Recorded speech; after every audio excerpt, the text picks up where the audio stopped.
out of his pockets and put his glasses on so he can read his notes. G'day folks, thank you for coming. Can you all hear me? Just to prove that I wasn't asleep in certificate 4 training and assessment, the toilets are down and to the right, and the second door is the door to the stairs to the ground floor. Just hope we don't have to use it. The Grand Central Crimean Railway. Long title, short railway. It was erected to enable the British Army to carry stuff. It wasn't the first use of railways. The first military use of railways was probably during the work up to the Liverpool and Manchester Railway opening, when they lifted a battalion of the 72nd. In 2 hours they took them 35 miles, including N train, D train. 35 miles is interesting because that's how far Johnny Marlborough moved his army in a week. You can see the change that's become. As railways go, it hardly qualifies. There was a truism that a Victorian railway, the longer the title, the shorter the railway. This one would end up with 17 miles of track altogether, but it was a very low-class horse-drawn turnout rather than a railway with steam engines and all the rest. Its principal use was to carry ammunition. Those rounds you can see there are 13-inch mortar bombs. When you put them into the tube, they weigh 200 pounds. You're not going to throw one of these on your back and walk round. I'm glad I wasn't a mortarman then. 10 pound each is bad enough. Yahoos rave on about strategy and tactics. Real soldiers sit down and get the book out and make sure they've got enough and they can get some more. And they send the pioneers out to steal a bit more. And this is a demonstration that although the army couldn't do logistics, other people could. So, before I set off, it's like the 3-letter abbreviations that most soldiers are used to. For instance, I've got a prize for anybody who asks for a soldier's record of service rather than a 103A. If you run through it, if there's anything you don't understand and I start to spout out in Greek, put up your hand and we'll try for an English translation. Drains are by far the most important part of anybody's railway. So we come to the story so far. A force which had been sent to defend Constantinople against the Russians had wound up invading to take Sevastopol, which was then a brand new military port, away from the Russians and get there. The landing was at Calamita Bay, which should have been a portent that they took to heart. They advanced to the Alma River, where they fought the encounter battle with the Russians on their main line of defence, and proved that rifles are better than flintlock muskets. There's a fellow that we will meet for the first time here. He was the commander of the Russian engineers, a major then called Tolbin. In his account of the siege of Sevastopol, he said that if they had pushed things, they could have pushed straight on in. But no, it was decided they would have a siege. Land the siege guns, we'll break down the walls with artillery. The artillery in question was the 68-pounder smoothbore, which had been developed as a result of the inability of the Duke of Wellington's army to break in to Badajoz and other places in Spain. And it would have worked quite well. Only Tolbin hadn't built them nice walls to knock out the way. All he could do was heaps of rubble, and they worked very well. The Russians were of course waiting for General Winter. Now Sevastopol is one of the few ports in Russia that doesn't freeze over of a winter, which is why the nice Mr. Putin wants it back. So we get a mess. It's from where the British had gone to ground at Balaclava to the front. It's a long walk.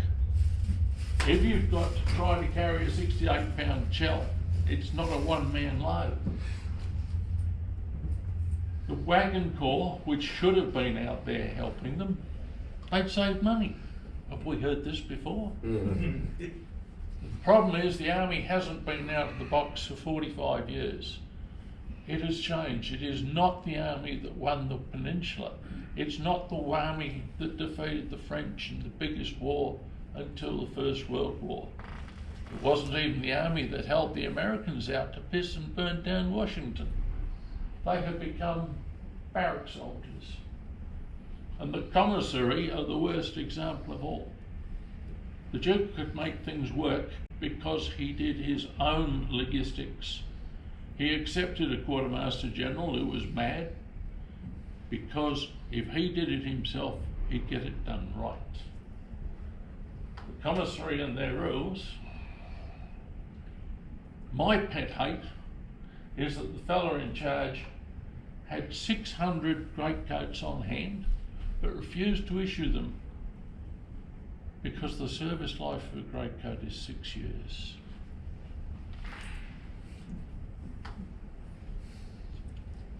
Things wouldn't, there have been some terrible stuff-ups in the British Army. They still have some fair-sized stuff-ups. But England had changed as a result of needing a literate populace. People had learned to read. People who can read like to have something to read, and newspapers had been invented. The rotary press churned them out. And in the newspapers, there's the river of gold, the advertisements. So, it's like having a television station in the 1960s, but you needed content. I think you might recognise him. Billy Russell. Not the world's first war correspondent. That would have been Julius Caesar, I think. And that line about general rumour is a pretty fair sample of his writings. If you want to know what went on through his views, there's a book called The Sound of Distant Trumpets, which is a reproduction of his dispatches from the front, and it reads beautifully. He was the kind of correspondent you needed, and the Duke of Wellington would have had him hanged promptly. As a result of his machinations and others, a whole group of people decided they really wanted to help the troops. Victoria had all her ladies knitting socks. Florence Nightingale, you will understand. Isambard Brunel designed a flat pack hospital. I showed the drawings to a friend of mine who's a doctor in the present day, and he said, you know, the only thing he's missed is having pressurised air conditioning. Take the bugs out. Dickens sent them clothes dryers, and Sawyer produced the stove. You can still get them on issue if you put in for it. They're a marvellous instrument. Which brings us to Samuel Perrot. Sam started out as a brickie. This is because in those days you couldn't go to university and become an architect. He worked in his uncle's firm, and it was just at the start of railways. His uncle took a contract with the railways, and if you failed on a contract you could end up in debtor's prison, which scared his uncle to death. But Perrot went on and became not a household name, but well known in the construction industry, mainly because he could find anything. He was absolutely a world-class trounger. He had just entered into a new partnership with his cousin and a fellow called Thomas Brassey. Now, we could go on about Brassey all day. I have to summarise. By the time he died, he had held the contract for 1 mile in 20 of every railway in the world, and 1 in 4 in England. They sat in the Reform Club and discussed the day's papers. And Thomas says these boys could use a railway. It wasn't because they had a hammer and everything was a nail. It was they made money by being able to look at a problem and make a reasonable group 10 of whether they could apply something to it profitably. The next move was, you can't just look it up in Google Maps. They went round the clubs and they talked to people who'd been in country and come home for a bit of leave. They got out the envelope and wrote on the back of it, and then they went and see Lord Manchester, the Secretary of War, in his club. No use going and sitting in his office till the flunkies decide you can see him. And they bail him up and they say, look, we can build you a railway and it will solve a lot of your problems. Now Manchester was Newcastle. That's one. Newcastle was nobody's fool. He knew to whom the blame was going to descend on. It wasn't his fault the army hadn't been used for 45 years, but he was the man in charge. So he listens to the boys go through their spiel, and his first question is the natural one. How much? And they said, yeah, well, here's a figure, but there is to be no pecuniary interest for us in this contract. It isn't a cost plus contract, it is a cost contract. We won't make anything out of it. How long? 6 to 8 weeks from the landing. Now, he also realised that if he said no, the next stop would be the Journos Club and have a word with the editors. And tomorrow, page 3 above the fade, railways have a huge number of advantages. I'm not going to read them to you, but if you look at it, a man with a pack on his back hasn't changed that much since Marius had mules. They go on. A barge on a canal is far more efficient, but it takes an awful lot of digging. Railways take less time to erect. And once you've got it on the rails, it's easy. They take all the lumps out first. The question is, who's going to build it? Not the Corps of Engineers, because the Corps of Engineers were still the Corps of Engineers, the officers and the sappers and miners who do things, and the sappers and miners haven't been sent. Navvies will watch and nurse, scared you with, if there weren't any gypsies steal away.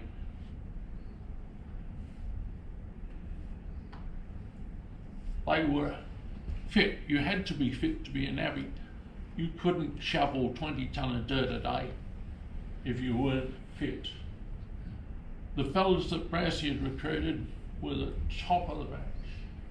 They were entirely used to living in the field. They were very well led. Brassey had a system of training young men. He would get a guy who could read and write, and preferably draw quite well, and give him a small part of a job, and then a bigger part of another job, and finally send him off, here's a contract, go and get it built.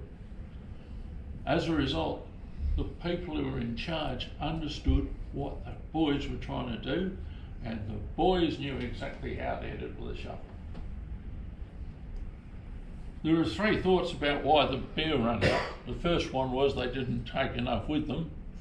The second one was Pato was a non-conformist. Wowzer. They probably didn't send enough beer. And the third one is probably somebody got going with a brace and bit, put an extra tap in the system. It took Brassey exactly 2 days to find the first group of fellows that he wanted to put on the boat, which suggests that they had very good communications other than There was no shortage of stuff. I could put up the tool lists, but that would be Greek. You have all worked in the field. Look at that. Tell me if there's anything they have omitted that a fellow being sent out would need. And they have hit everything. Their tool lists are amazing. They weren't certain of what they would need, so they sent 2 of anything, including a box of 50 revolving pistols. Brazzy sent one of his senior young men, young Dave Campbell, out. He was going to do the final survey. When he got there, it would take him a day to get back to Constantinople, and then he could telegraph for anything that he hadn't got. He telegraphed Canada to get this Beatty character, who is his cold weather man. Beatty was busy looking at what would become the Canadian Pacific Railway. And Peto, he gets loose, he starts borrowing stuff. Amongst other things, there was a big shed that he just finished using that he had knocked down. Given the way the Victorians carried on about Christmas, you see that they were up and at it. On the 19th of January, Beatty hits country. He managed to borrow some troops for a few days, and then they got taken off. And then he got some locals, and he said, "No, I don't know." Yes. And he set up shop in the post office, which was about the only government building other than the churches in Sevastopol. The main body arrives in February. On their way down, first they stopped at Gibraltar and got off and picked fights with the apes. When they got to Malta, they let them off the boat, but they didn't let them have any money. So they staged a display of fisticuffs, passed a hat, painted the town red. By the time they got to Constantinople, the head shed had learned they didn't let them off the boat. And when the boat pulls up at Balaclava, the Provost Marshal applies to the head shed for a battalion of infantry and a regiment of cavalry to control these.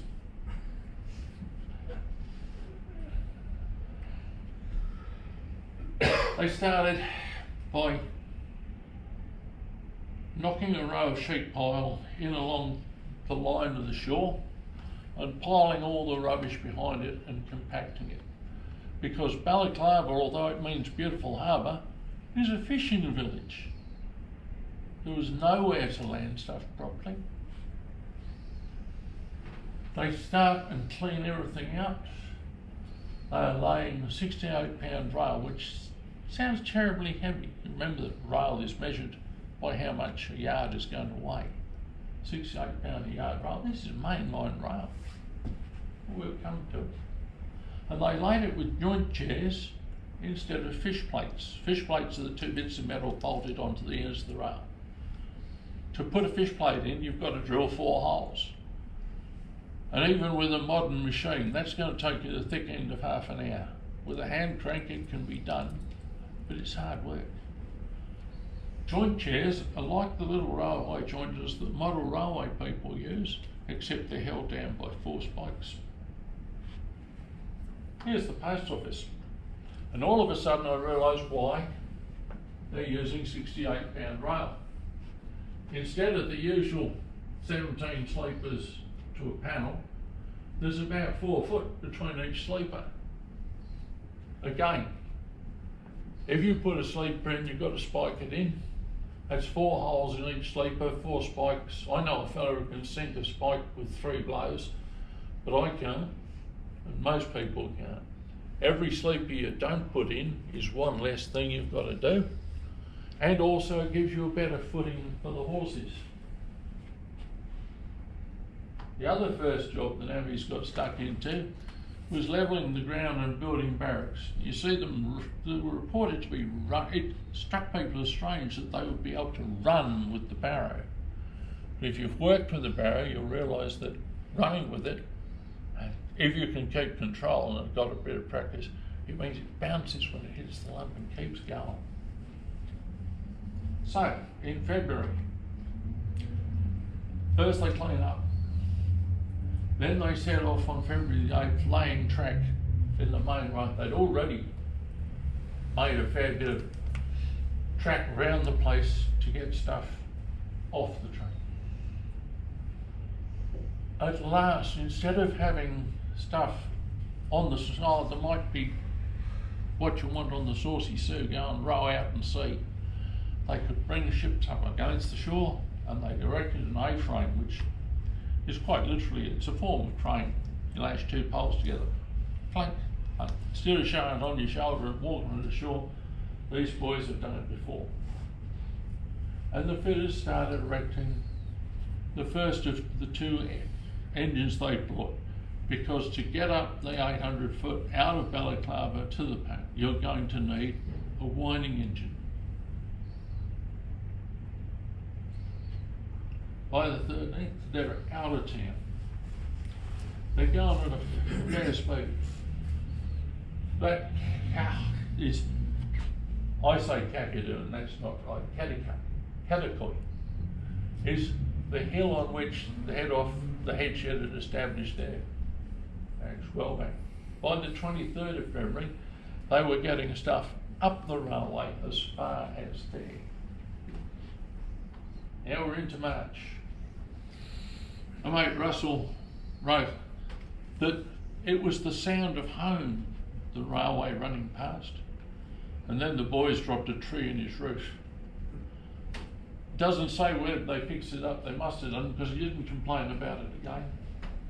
One of the more modern parts of this railway was they ran an electric telegraph alongside it so that they could have electric control of railway movements. That meant you would move off and you wouldn't meet somebody trying to use the same stretch of track. By the 10th, they're 3 miles out of town. They laid the track at first down the street. It makes a lot of sense. The street is already drained, it's already compacted, and as you'll see, the sleeper spacing is very wide. Russell wasn't the only journalist in country. This is a testimony just how fast they were going. A special point is that little steam-powered pile driver. It had another useful, it could drive a tube well quite differently. And there's one of the things that annoy you in the Crimea in this day and age. Cholera is carried by water. If you're drinking surface water, you'd better either boil it, decontaminate it, or get cholera. If you sink a tube well, you're getting filtered water. They could have sunk stop engine coal. You remember Newcastle was madly trying to correct things? He had established a land transport corps, and this is the clown who's in charge. He was another Protestant Irishman. He'd risen to the rank of colonel in India, and he was looking for a job, and he was expendable. If it went wrong, he didn't have any relatives who were going to complain. He was one of these officers who carries an umbrella. Anything he does, he's written it down so he can prove that he said so first. But his real problem was, if he needed people who could handle horses, if you had a job that involved horses, you weren't going to rush off and play soldiers. As a point of interest, the horse coper, that's the boss of the horses on the railway, who came with Beatty, was paid as much as Campbell the surveyor. Give you an idea of where horses stand in the game.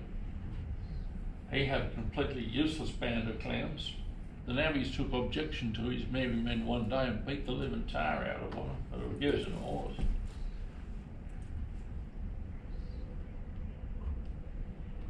On the same day, they got the rope haulage way going. Rope haulage ways weren't an unusual solution to a steep slope. You have usually 2 sets of tracks and use the weight of the empties to pull up the falls, or the other way about, depending on how you're working. In this case, they again kicked for speed. They laid a 3-rail system. You have 2 rails with the rollers in it to take the rope up, and the second roll, the downhill, on a 1 in 12 slope with Armstrong brakes. Safety management system wasn't what they had going. They wound it up and they took up 120 tonnes on the first slope. It was, an expedient. Later on, Campbell had a surveyed in 1 in 24 slope, but that would come later. Here's a rough map, or part of a map, we'll come back to later. Down at the bottom is Balaclava, here's Katakai. There's where they established the engine house, so this is the stretch of 3-railing, pull uphill.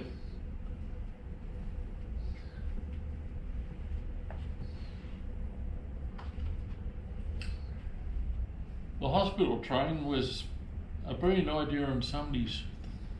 Instead of trapping 2 fellas who were too crook to walk to the sides of a horse and taking all day to get them down to the bottom, they loaded them up on the downhill. Down they go. An hour and a half later, they're either in or Regallan always channeled the Duke of Wellington. The Duke was asked if he would do anything more differently the next time he had to fight a big war. And he said, I would give more praise. Gallen's taken it completely to heart. He went and he actually talked to the navvies, walked along, actually. And it was considered extraordinary. Could give you take the class to guy of the age. But it comes late, it runs late, and everybody piles the ship that's on goes back to driving nails, and the other 2 ships hop in the truck and down the hill they go. And it goes too fast. You end up with 1 killed, and Beatty is very badly injured. But by the 28th, it's delivering 280 tonnes a day up as far as Katakoi. So, Fiddler, that idiot that's supposed to be the commissary, has a whinge. Wow, wow, wow. He should have known better than to take on Beatty at statistics. That's how much, that's 90th. And yeah, right. Point. They got as far as the batteries with the rails, but this isn't the end. But 6 miles of track in 6 weeks is going at a fearful pace. Beatty in his report states that there wasn't a great deal of earthworks. There were 3 minor cuttings. You look at some of the cuttings these boys had dug and you think, I wonder what's a minor cutting. They begin to duplicate lines, they put in more sidings, they put in all sorts of essentials that a railwayman will immediately understand. And they get a start on that separate 1 in 24 down line. There's the final plot. Off to the side is a line to the Sardinians. The Sardinians, well, there weren't any Italians in those days, but the Sardinians were like the Republic of Korea troops, very like them. They were learning to be Italians. They hand over the construction phase, and the Civil Construction Corps arrives. This was a group who'd been raised to build barracks and similar things that the people had needed right all the way. There, Mr. Doyne is building a proper road. And in the meantime, Fiddler gets told, instead of sitting around at Balaclava, get yourself up to the issue point.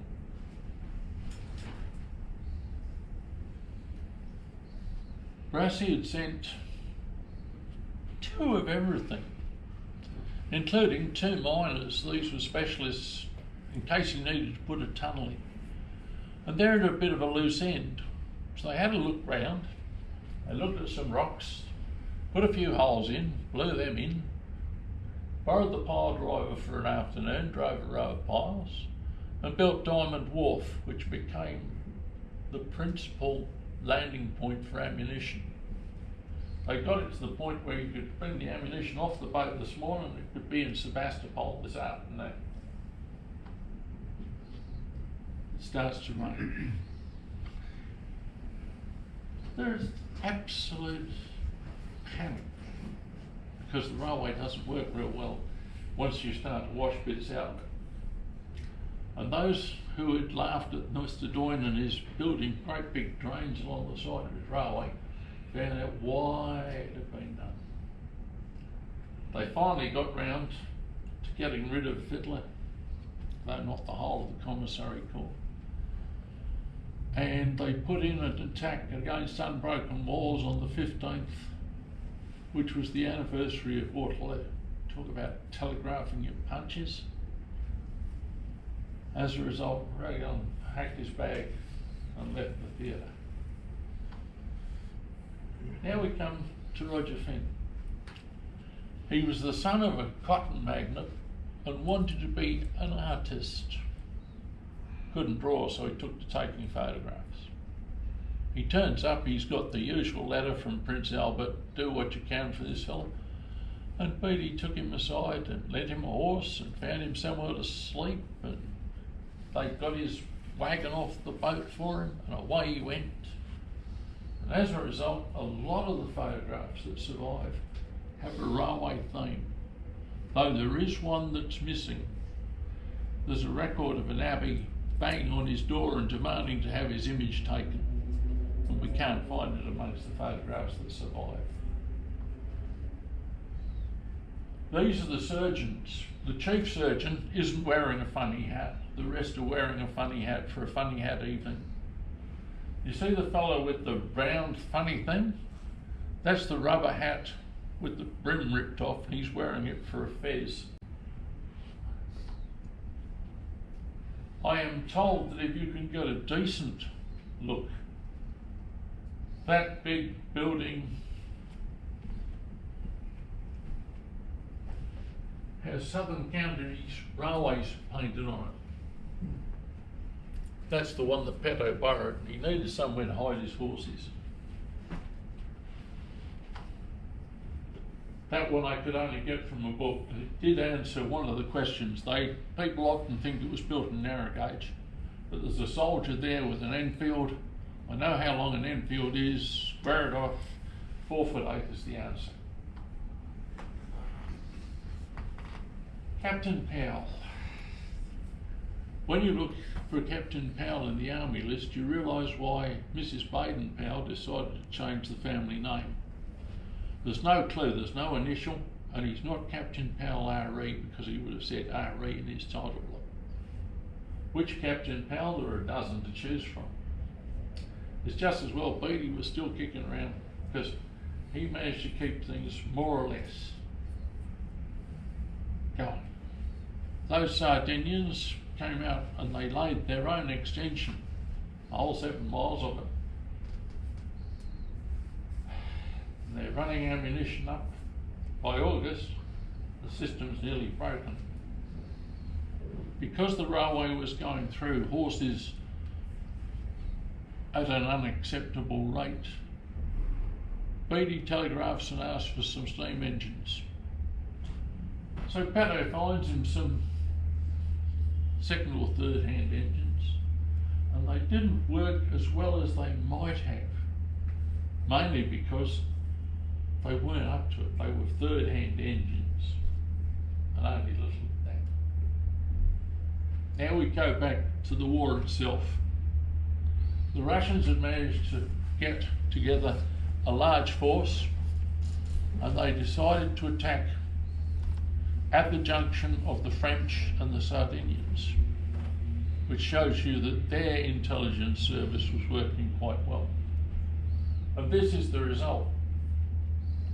The Sardinians had divided themselves into bands of 10. One fella spotting, 2 fellas shooting, and the rest of them loading. They would have got a rate of fire that would have made the SMLE look. But they worked their way through the Russians.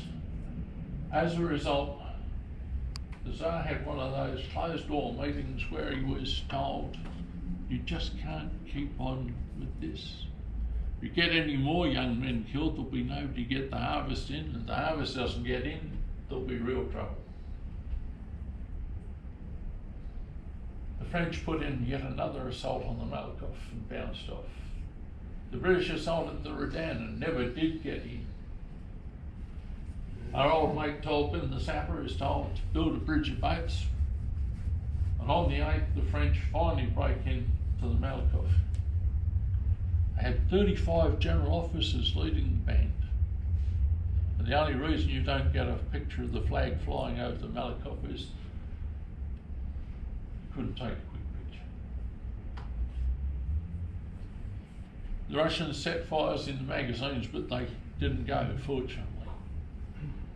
And this is the total number of that many artillery projectiles were bound to produce a result of some sort. Now, both of the glory grabbers decided that it wasn't the railway that was doing all this. Beattie, as usual, relies on real statistics. 97% go up by rail. You look at the number of projectiles. Sevastopol isn't that big a town. And look at this. You can start dropping 200-pound mortar bombs on your head. You're going to take notice.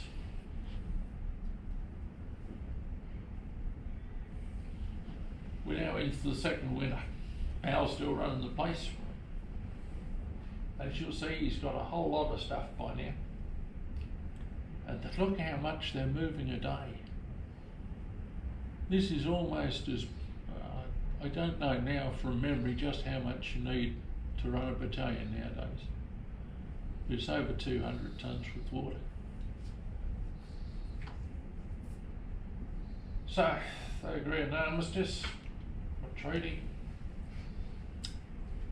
They agreed that Sevastopol will only be an anti-piracy station, but the whole thing gets shoved. Beattie's injury was more serious than anybody had realised. He actually had an aneurysm and eventually it burst. Fortunately, Brasso and Petty were well enough connected to get his wife something besides a slap-up piano. The boys, the casualty rate isn't actually all that high. The ordinary casualty rate on the railway, the average, is 1 man killed for every mile of track. The Box Hill Tunnel killed more navvies than the whole of the Battle of Waterloo killed soldiers. The missionaries were a funny bunch. They were like the missions to seamen. The Church of England had a mission to the navigators. I wonder why. They didn't get the medal because they weren't there supposed to be fighting, but what they did get was vastly more important to them. They got a character, a chit they could produce that said, yes, I'm one of Beattie's chosen men. The railway was used to bring everything back out, including the Russian cannonballs. It's odd. Maybe they were a good grade of iron, or maybe somebody saw a chance to sell them for souvenirs. There was talk of building a railway to Mecca, and eventually it would get built and blown up by Lawrence. The winding engines go home. There was one engine they had that was no good at all, and they used that for a boat anchor. There was another one that was rebuilt by the Navy workshops. But there's one that theoretically ended up stuffed and mounted, mainly because it was the first engine to run in Argentina. Unfortunately for Peter, the easy days of building railways had run to an end. He got the job of building what would become the Canadian Pacific Railway by underbidding the other people and ran out of money. Now, if you run out of money on a contract, they put you in jail. So he did a runner. He ends up advising people. When he died, a whole group of people came out of the woodwork and gave his wife money that they owed him. The hereditary title of baronet still survives. I looked him up in Burke's Peerage, and there is still a Sir something pedo with issues, so it'll go on at least another generation. During the Second World War, the Germans turned up and showed him how to besiege Sevastopol. They bought the biggest gun that's ever been fired at the other side, and it took them 14 days to break in. So you could say, what have we learnt out of all this? Well, you could say not very much. Because even with a huge bombardment, if you're firing the wrong ammunition, it's not going to do any good. Shrapnel will not cut wire. 100 years later, they still hadn't learned this. The railway itself didn't win the war, but it made a lot of things practical. The one great change was the attitude of officers to private soldiers. The British Army was already a patriarchy, but now your privates became more important than you are. And if you can get your head round that, your soldiers are more important than you are, you will be amazed what your diggers will do for you, even to this day. The other big piece was the Land Transport Corps. It grew to be the Service Corps, and at the time of the Boer War, it was the only part of the British Army that worked properly. You lose, you learn. You win, we won last time, we'll be right next time. For its part in the First World War, it was awarded the title of the Royal Army Service Corps. There is one piece of equipment, along with the Sawyer stove, which is still kicking around. Remember, everybody wanted to help? The problem with sewing socks is you need the foot of the person you're making the sock for to turn the heel so it'd be the right size. The Daily Mail hit on a beautiful circulation improving.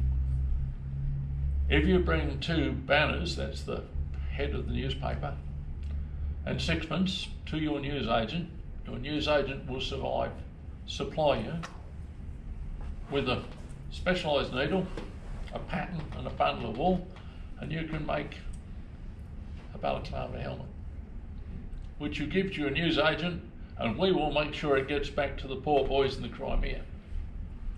The only trouble is, by now it's midsummer. So, firstly, thank you for not going to sleep or throwing tomatoes.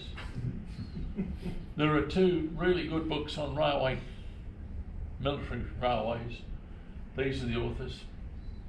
And the other thing I would recommend is the United Service Institute's library, which is now in the Anzac Memorial in Hyde Park, and therefore vastly easier to get into. It is an amazing artefact. If you need to know something, that's where to look. And with that, thank you, folks. Thank you, Colin. Thanks for that presentation. Is there any time for questions? Any general questions you want to ask? Just a wild one. Was Newcastle the guy that led the troops into the Valley of Death? Yeah, there was a soldier that disobeyed orders and led the 600 into the Valley of Death. And is that the Crimean War, or I don't think it was Newcastle? You reckon? Wouldn't reckon. Lots of people. So you're talking about the charge of the light. Yeah. That's right. It was a Crimean War. Lord Cardigan. Yeah, Cardigan. It's not Cardigan, was in a brother with this. Yeah, it was. It was a Crimean War. Yeah. He was captain, he wasn't. Right, that's right. Harold Flynn. Errol Flint. It's, Errol Flint. No, it wasn't. it's Mission Creek gone crazy. And really, I wish people would examine and agree what's going to be a victory before we decide we're going to have a war. Oh, no, that's not fun. Any other questions? Was that Brassy? You did what, Brassy House in Camp or something like that?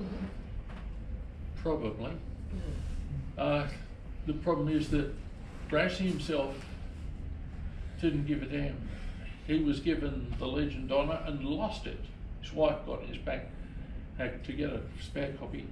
But two of his sons entered the House of Lords under their own steam. They were bright enough. And one of his daughters, one of Victoria's daughters was a pretty fair artist.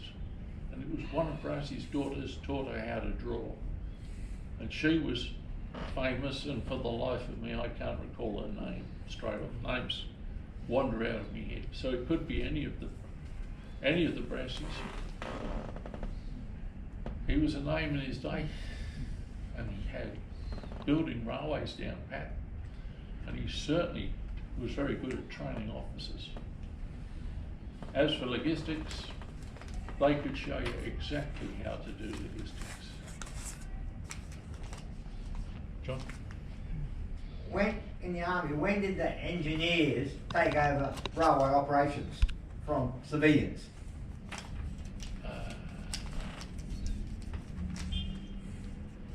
Not until the railway executive was formed during the First World War in the British Army. The German Army had a whole railway department and gave the French a demonstration of how to run a railway in the Franco-Prussian War. The Americans had a separate railway department in the War of Rebellion. But the engineers really didn't get their feet under them and start operating military railways as apart from operating railways until about 1916, when a fella called Gatties, who was a big time railwayman, took over running the narrow gauge railways that supported the carriage shells up to the front. But there was the mob called the railway executive, but they basically listened to what the railways told them they could do. The railway engineering group in France who operated the ordinary gauge railways, 4'8". As I say, it's 1916 before the railway became a particular part of the engineers. The railways that Kitchener used to support him in the Sudan were built by contract, and his logistics were done by Thomas Cook. His troop movements were managed by Thomas Cook. But no, the engineers didn't start building railways as an engineer task until quite late on, mainly because there ain't that many engineers. Everybody wants a hole dug, everybody wants a camp built, everybody wants the telegraph. And you've got to remember that engineers still did all the signals and all the way up to radio until after the First World War. And if you want a tank, who's going to build it? What the SAP's doing this week. Any other questions? Not that I'm prejudiced. I used to be an infantryman, but I saw the light. What? No, you can't have to. No, sorry. Thanks, Colin. Appreciate it. Let's give Colin another. Thank you, Jen. We'll just do the raffle. Now we have a special prize for winners. Last chance. Oh, last chance. Yep, last chance. How many tickets do we get? How many tickets do we movie tickets do we get? John, three.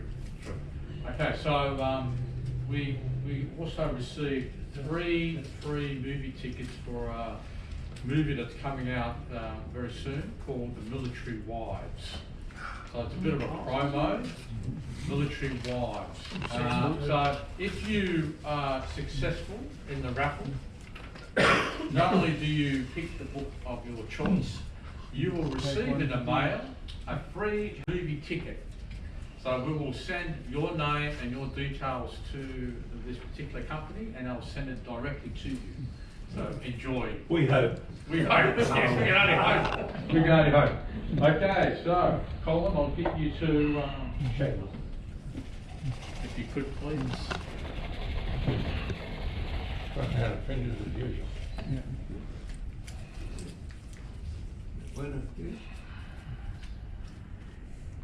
28. 28. 28. Right, Les.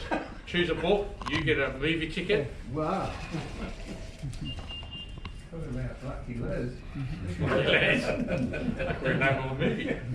Amazing to say. 37. 37. Get to take the wife to the movie. Bob, you grab a book, mate. You get a movie ticket. End of the beginning or Fremel's and Aussie Air.